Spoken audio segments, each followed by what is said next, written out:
I love to hear from people, and I love when they ask questions. I love when they give their feedback, and I love to hear what they think about Toronto, what they want to see for a city that they live in.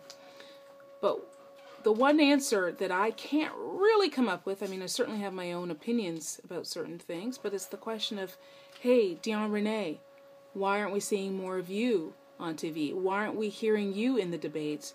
And even people who say, how come I haven't heard of you before? As their eyes light up when they get engaged to say, what, you're running? I'm going to vote for you. Well, to speak to the point of why you're not seeing me, again, it is my opinion, and that is that some of these debates are set up specifically for specific candidates to position them for success, to make them appear as if they're knowledgeable on the subject matter. But I can say to you that carrying a clapping crowd wherever you go doesn't mean that what you're saying is actually going to benefit people's lives. It just means you have a clapping crowd. So I say to you, the 98% who are constantly being mocked, by being excluded from the table, by being shown this craziness, to question what you're seeing and why you're seeing the same thing over and over again. Have you ever been polled? Have you ever been polled? Nor have I. So here's the thing that I want to say. They're saying such things about polls, but who's being polled? And are they including my name in the poll? Are they including other candidates' names in the poll? I participated in a poverty and homeless debate specific to the issues of homelessness and poverty.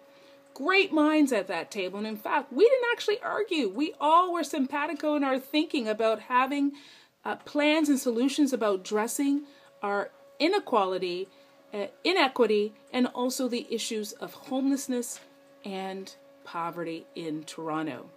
No shouting down each other. We all agreed on those issues. So let's get rid of this way of doing things, or so-called way of doing things, of arguing and fighting. Let's work together to make a change, to properly address the outstanding concerns that citizens have in Toronto. Let's be proactive about our transit. Let's actually implement that 2-hour transit that I keep talking about, so that people can just do a little shopping here and a little shopping there without the burden of thinking, oh my goodness, it's going to cost me this much money to get from A to B, and all I need is to buy something that's the equivalent of that trip. Please, Toronto, spend the time to look into the information before you make a decision. Stop drinking the Kool-Aid and wake up. Things aren't what they appear to be, but I'm here in front of you saying that I'm here to serve you. Vote Dion Renee on Election Day. If you want to be positioned for success, vote Dion Renee on Election Day. If you want to have a voice at that table, vote Dion Renee on Election Day, so that you, your future, and the future of our friends and family can actually be materialized, and that we're included in decision-making that affects each of our lives. Thanks for listening. Please vote early, October 14th and 19th. Vote Dion Renee on Election Day. I'm number 41 on the ballot, the only one with an exclamation mark. Let's make a point together.